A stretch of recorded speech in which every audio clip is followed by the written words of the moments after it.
Good morning, good afternoon, and good evening mga palangga. Hello and welcome to our program Lessons in Life. Our topic for this episode is all about listening. Paano nga ba ang tamang pakikinig sa malalapit na kaibigan natin, kapamilya, at sa mga taong nangangailangan ng isang taong makakaintindi, handa makinig sa mga hinaing niya sa buhay, o sa dagok na kanyang kinakaharap. Marami sa atin ang nagsasabing, andito lang ako, handang makinig sa iyo. Pero, do we really mean it? Kasi sa totoo lang, madaling sabihin, pero mahirap gawin ang totoong pakikinig na may kaakibat na pangunawa sa sitwasyon na ikinukwento sa iyo ng isang tao. Whether it be malapit man ito sa iyo o hindi, kasi madalas kung ano ang unang napapakinggan na kwento, yun na agad ang pinaniniwalaan. Kahit ang totoo ay hindi pa naman talaga alam ang totoong pangyayari. Sa pakikinig, dapat lahat ng anggulo inaalam. At kahit nasabihin pa nating may napakinggan ka ng isang side, wala ka pa ring karapatan na pumanig sa kahit na sino. At habang nakikinig ka, kahit na may idea ka na sa mga nangyari base sa unang version ng kwento na napakinggan mo, hindi mo dapat isinisingit ang opinyon mo. Hintayin mong matapos na muna niya ang kanyang kwento o kanyang version at huwag mo ding ipagpilitan ang opinyon mo o idea mo. Kasi magtatalo lang kayo. Hayaan mo siya at itry mong i-digest ang lahat ng mga information na nakuha mo. Pero never kang mag-input ng idea kung hindi naman hinihingi kasi baka makagulo ka lang lalo. Another thing is, hindi porke may alam ka ng info tungkol sa nangyari ay agad mong huhusgahan ang naging culprit sa kwentong una mong napakinggan. Tandaan na walang kahit sino man sa atin ang may karapatan na manghusga sa ating kapwa.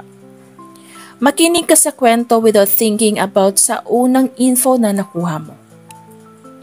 Hayaan mo munang kunyari blanco ka sa mga pangyayari nang sa ganon maiwasan mong makapanghusga at makapag-input ng sarili mong opinyon na magiging cause lang ng panibagong gulo or worse, magiging reason para lumala ang sitwasyon.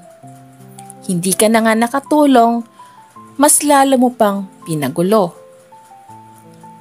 When someone is talking, let it bear in our minds na hindi dapat saradong utak natin kasi hindi magiging makabuluhan ang isang conversation if and when binabara mo ang kausap mo, lalo na kapag naging sarado na ang utak mo. Kasi sa isip mo, mali siya at ikaw ang tama. Kaya ang nangyayari, imbis na magkaroon ng kalmado at maayos na pag-uusap, nauuwi lang sa pakikipagtalo. Kasi patalinuhan na kayo ng pagsasalita. And worse, nagbabalibagan na ng mga maaanghang and or worse, masasakit na salita. So ang ending, walang nagiging kalinawan. Kung hindi, naging mas magulo lang. Wala na kasing gustong makinig.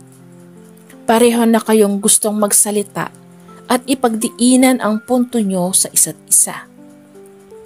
Wala nang gustong tumanggap. Bagkus, pareho na kayong gustong magbigay ng inyong saloobin. Ito ang madalas na nangyayari sa lahat ng pagkakataon at sa kahit saan man. Maging sa matataas na antas ng lipunan. Kaya walang nagiging healthy conversation sa tuwing ganito ang pangyayari. Kasi walang gustong makinig. Lahat gustong magsalita ng magsalita kasi akala magaling na sila. Pero hindi nila alam, mas naging mababa sila sa paningin ng iba. Hindi dahil sa nagiging arrogante na sila, kundi nananakit na rin sila ng damdamin ng tao na dapat ay kanilang mas inintindi at inunawa ang kanyang sitwasyon o kalagayan. May mga tao at sitwasyon po kasi na hindi naman kailangan ng kausap mo ng opinion mo. May mga pagkakataon na gusto lang ng isang tao na handang makinig sa kanya. At hindi naman sa lahat ng pagkakataon na mag-agree ka sa lahat ng mga sinabi niya. Hayaan mo lang muna siyang magsalita. And just like I've mentioned earlier, makinig ka lang muna. And let yourself digest everything bago ka magsalita if needed or hinihingi niya. Pero huwag kang magbigay ng opinyon kung hindi naman kailangan o hindi naman niya hinihingi sa'yo para maiwasan ang pagtatalo na siyang magpapalala sa sitwasyon. I want to end this episode by telling you na the most important factor in listening from someone is showing them how important they are, and that you are willing to lend your ears and eagerness to spend your time in listening to them. Sabi nga ni Father Fidel Rora na listening does not always mean agreeing, but listening is engaging with, walking with, and experiencing with. So we'll be able to see where they're coming from.